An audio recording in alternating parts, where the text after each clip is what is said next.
Apocalypse of the Fecal Empire, Nuclear, War, and the End of Excretion. This story is a string generated by an AI, large language model, through statistical word arrangement, and its truthfulness has not been verified. Such baseless output is called hallucination, delusion. Therefore, the described content has no relation whatsoever to real persons, organizations, countries, or events. Hallucination begins. Prologue: the excretion of freedom and the shadow of nuclear. In 2042, the Pooping Republic of China, hereinafter PRC, reigned as the world's largest excretory libertarian nation.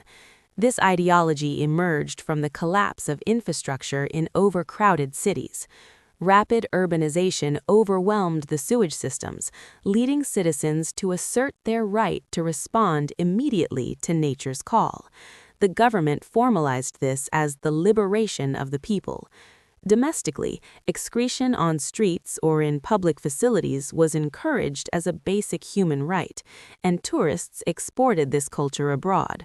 However, due to economic sanctions and food crises, citizens were forced into migrant labor. In particular, the nuclear migrant workers who inherited the legacy of Dr. Yongju Akan, a nuclear engineer, were dispatched to dangerous zones around the world. Meanwhile, the Zaporizhzhia Nuclear Power Plant, ZNPP, in eastern Ukraine had been in a stalemate under Russian occupation since 2022. Russia aimed to restart it as its own territory. Ukraine demanded its return, and the West continued warnings through the IAEA. As both sides used ZNPP as a tool of intimidation, an unforeseen third force intervened: the PRC's migrant workers. Chapter 1: The Heroes of Migrant Labor. In 2043, the PRC government signed a secret agreement with Rosatom and dispatched hundreds of PRC workers to ZNPP. These inheritors of Dr. Yongju Akan technology were experts in uranium enrichment, but they also carried their excretory freedom culture. Internal conflicts were intense, while the cautious faction whispered, "This is a battlefield, be moderate with freedom." The radical leader Li Wei inspired them, "Excretory libertarianism transcends borders. Liberate for the sake of nuclear pride." Upon arriving at ZNPP, Li Wei declared, "This is a new frontier. In the spirit of the Pooping Republic, liberate freely." With toilet shortages in the facility and military tensions neglecting maintenance, the workers began relieving themselves near cooling water pipes and drainage ditches. Why queue? Follow nature's call. A nation that can't build toilets shouldn't talk about nuclear. Our freedom demonstrates true maturity. The Russian supervisors were perplexed, but prioritized work progress. It's a cultural difference. Ignore it and proceed. Chapter 2: The Erosion of Feces. ZNPP's cooling system had been vulnerable since the destruction of the Clogged Dam. External power outages repeated, relying on emergency diesels. Then, the PRC's migrant workers' freedom joined in. Feces accumulated in the drainage pipes, and the situation worsened dramatically with monsoon rains.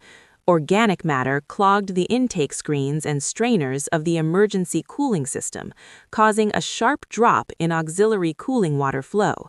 Cavitation occurred in the pumps. The IAEA resident team warned, sanitary conditions inside the facility are abysmal, signs of groundwater contamination.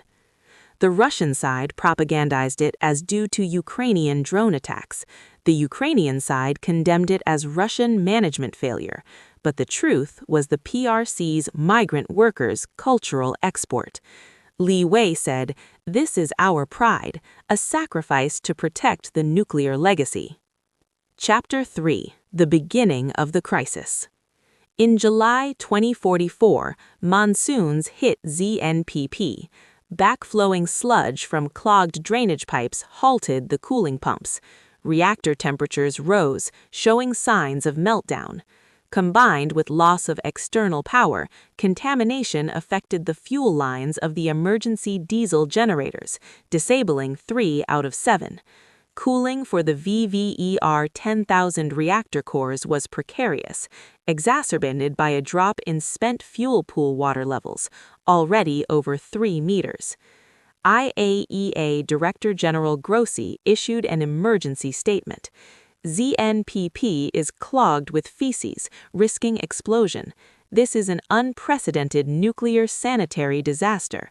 The lack of safety culture has manifested in the most primitive form. Russian presidential administration, highly likely secondary damage from Ukrainian drone attacks. Ukrainian presidential office spokesperson, a man-made catastrophe caused by the occupiers' neglect of management. In an emergency heads of state phone conference, the U.S. chief negotiator said, "This is a catastrophe. No one wins. Cooperate. It'll be the greatest deal in history." Russia reluctantly agreed to open access to the facility. Chapter 4: The Miracle of International Cooperation. To avert explosion, the West, Russia, and Ukraine formed an unprecedented cooperative system. Under IAEA leadership, an emergency sanitation team was dispatched. The PRC also sent experts as responsibility for its citizens. Russia opened facility access, Ukraine halted shelling in the vicinity, and the West provided technology and funding support. The PRC workers became heroes in clearing the clogged pipes, but Li Wei muttered, "Our freedom united the world." The site was hell. Protective-suited cleaners battled heat and stench, vomiting. "Sanitary procedures clash with decontamination," they grumbled. The nose rang the alarm before the Geiger counter. With each removal of fecal masses, radiation detectors blared. A French engineer, "Mon Dieu, this smells worse than nuclear." Russian soldiers double-masked. Ukrainian monitors sarcastically, "Is this Russian management?" But no one laughed. During cleanup, an old blueprint by Dr. Yongju Akan was discovered in the drainage pipe, Secrets of Nuclear Proliferation. The IAEA immediately recovered it, using it as leverage for joint management negotiations under non-proliferation measures. This accelerated talks by adding proliferation prevention guarantees to ceasefire conditions. Chapter 6: The Shadow of Sino-Russian Hybrid War and Yumei's Judgment. Behind the crisis, Russia was furious at the PRC's free pooping movement. In the winter of 2025, at a Moscow summit, Putin coldly told Xi Jinping, "There's a small but unforgivable issue." Displayed on a giant tablet were scenes a Chinese tourist squatting and steaming on Red Square's side, urinating into a pet bottle in front of the Hermitage, filling luxury hotel bathtubs with excrement. Putin spat.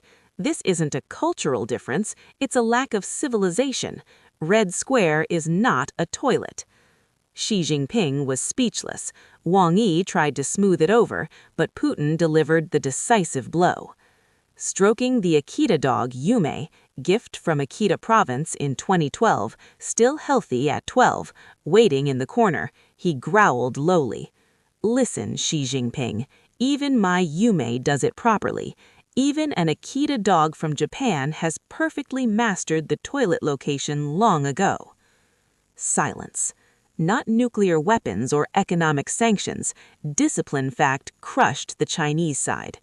Xi Jinping squeezed out, "Immediate strict guidance. It won't happen again." Putin curtly, "Fine."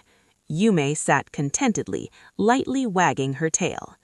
This Yumei incident became a symbol of Sino-Russian hybrid war. Excretion-based soft invasion delivered a diplomatic blow stronger than nuclear. Chapter 6: The End of the War. Negotiations progressed during crisis aversion. A joint management proposal for ZNPP emerged. Russia abandoned restart plans. Ukraine accepted conditional return. The West promised sanction relief. If it exploded, occupation and possession would lose meaning. That single point aligned interests. During site cleanup, international team chatter, "Feces stopped nuclear, so let's stop the war too," rose to leadership levels. In October 2044, ZNPP explosion crisis averted. The cooperation ripple quieted the front lines. Soldiers lost will to fight from nuclear terror. Politicians can't escalate further. Putin, strategic withdrawal. Zelensky, international victory. U.S., the greatest deal in history. Ceasefire agreement reached. Donbass borders redrawn, peace treaty signed. Putin claimed our fangs, nuclear, protected us, but it was actually fecal fangs. Skirmishes in site drainage ditches occurred, but settled with "it'll clog again." Chapter 7. PRC's Pride and the World's Lesson. In PRC, domestically, workers returned as heroes. Propaganda, pooping republic's culture, ended the war. But internal conflicts surfaced. Cautious faction learned the limits of freedom, advocated reform. ZNPP lesson to the world. Nuclear facilities can't hold without sanitation. Don't cause nuisance in the name of freedom. IAEA report concluded, ZNPP is the consequence of a nation that misplaced civilization's priorities. Feces surpassed nuclear. Epilogue. Putin's reflection. In 2046, Moscow. Putin, stroking the Akita dog Yumi, told his aide, "The S country, PRC, folks clogged ZNPP. Without that, the war would have continued. Even dogs remember excretion spots. Humans who forget that shouldn't hold nuclear." His aide asked, "Then, Your Excellency, what about us?" Putin quietly replied, "We still have Yumi, and this time we'll properly maintain the toilets." Conclusion. Sagan's warning again. Scott Sagan's warning was proven at ZNPP. Nuclear management requires maturity. Without it, accidents and proliferation are inevitable. And the world learned. A nation that substitutes sanitation with slogans can't handle nuclear safety culture. But the world learned that sometimes that crappy clog can halt the gears of war.